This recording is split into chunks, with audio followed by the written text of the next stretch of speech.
મેંદરડા પોલીસે ગંગેડી આશ્રમમાં રહેતા અતિ ગંભીર ક્ષતિવાળા લોકોને મળીને તેમને ઉત્તરાયણ નિમિત્તે પતંગ દોરા, મમરાના લાડુ, ચીક્કી તેમજ ભોજન કરાવી ખરેખર પોલીસ પ્રજાની મિત્રના સૂત્રને સાર્થક કરી બતાવ્યું છે।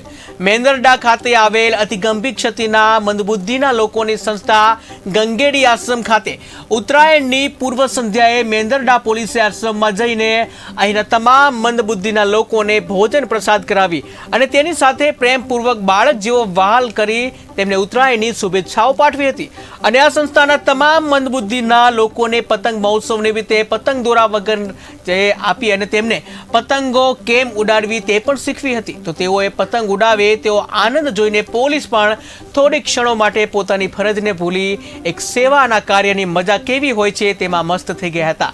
તો આ મેંદરડા જે પોલીસે ગાંડાની સંસ્થા ગંગેડી ખાતે જઈને જે પોલીસ પ્રજાની મિત્રના સૂત્રને સાર્થક કરી બતાવ્યું છે।